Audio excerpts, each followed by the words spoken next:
All right, Coach, statement win for your program. Just your overall thoughts. Man, just a gritty toughness. Every guy in the locker room contributed to that win. We had to listen to a lot of stuff in the off season about how we did not handle ourselves in these type games last year. And that was motivation, not only for our coaching staff, but for the guys in our locker room. We have a prideful group, a group that really wants to represent this school and our program in the right way. And for them to do that in the fashion they did it tonight, just really impressive. I'm just really proud to be their coach. Can't say enough about that. I've never seen an atmosphere like this for an early season non-conference game. What's kind of fueled just this level of enthusiasm from the whole USF community? Yeah, I hope they're excited about our team. But I would say our administration, all our support staff, we've done a really good job of rallying the student body. And to have the turnout that we had from them, I can't remember it ever being like that. Even in our NCAA tournament year, it did not look like that, especially second game of the year. So to have that turnout and then just to have the overall just fan support, that's why we win. That's why this is a tough place to play. And hopefully this win does nothing but kind of ramp that up. I hope it continues to grow from here on out, but can't thank our fans, our students enough for the energy that they gave us tonight. Having Ryan back, he just, whether it's forcing a miss on a guy a foot taller than him or drawing an offensive foul, seems like he's able to do so many small things. Yep. I mean, that dude's a winner in every sense of the word. So is his brother. He's just willing to do whatever it requires for the team to win. And he hasn't done anything in the last 2.5 weeks, hasn't practiced, hasn't played any live play in the last 2.5 weeks because he's been injured. And for him to, give it a go tonight and play that kind of game and just do whatever our team needed to do to win. He connects us. He brings a spark and energy, a life to our team. And he is a gritty little dude, man. He is super important to our team, and really proud of him individually. When you watch the way Tyrone kind of uses his length on the glass, some of his finishing moves, I know they're different players otherwise, but it kind of looks like Jamari Bouye. Do you see that as well? I mean, his length, his athleticism. Tyrone's a little bit taller. But Tyrone is just kind of scratching the surface of what he can be as a player. He's not even close to reaching his potential as he continues to fill out, get stronger. And he just has a knack for affecting the game at kind of key times. He made some big plays in the opening night game to help us get over the hump. And then tonight, he had that putback dunk. He made a jump shot on the baseline. He scored on a backdoor cut. And those are huge plays, momentum plays for us. And he defends and he rebounds at a high level. So, again, he doesn't feel like he's a freshman, but still so much room for growth with him. Carlton seemed way more involved tonight. Was it just a matchup thing or just comfort having a game under his belt? Or? Yeah, I think Carl puts a lot of pressure on himself, and I like that. But sometimes he's too hard on himself. So I tried to pick him up over the last few days, and he's talented, he's long, he's athletic, can shoot the basketball, can affect the game in a lot of areas. And I was just really proud of him for just his fight, man. He looked the part tonight. And again, I think as he continues to get more comfortable, his game is going to continue to grow. But I was proud of his response as well. After the 11-point lead vanished, it looked like Boise State had all the momentum, but you guys responded with a 16-0 run to put the game away. What does this tell you about your team? Yeah, that wasn't a fun part of the game for sure. But, yeah, we had some momentum, I thought, to come out of the second half. We built some separation. And then I just thought we had a couple defensive breakdowns, lost some coverages, and to their credit, they kept chipping away, and I think they went up 3. And we called a timeout And after that timeout, in the timeout, we had incredible talk from all 5 guys who were in the game. And that, truth be told, that kind of settled me down too, just to hear the talk that was going on amongst our guys. And then from that point on, we came out, we executed. I thought our offense got a lot better after that point.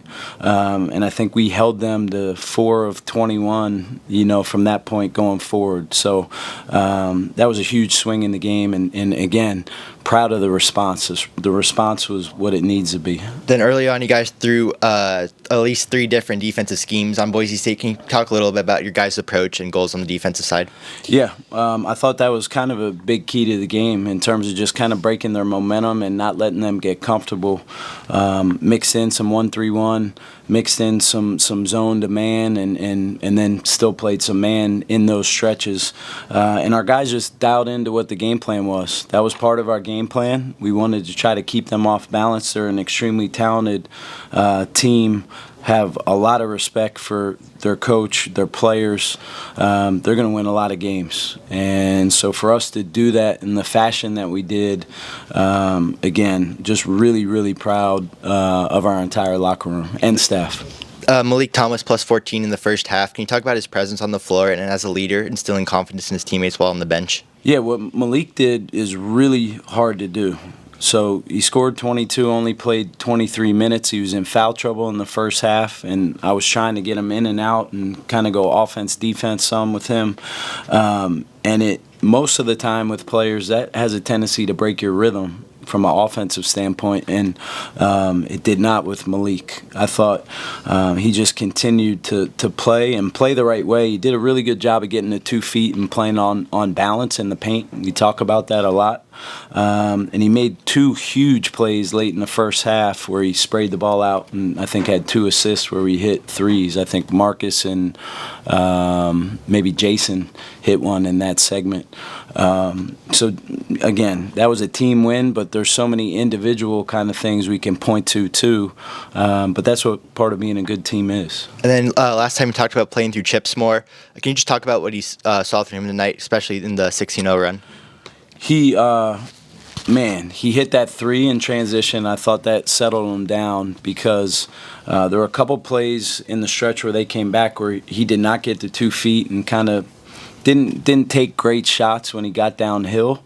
And after that segment, he just kind of settled down. And he's a big, strong kid, powerful, and he got on balance, and he had some really big baskets in that segment, to provide us some separation.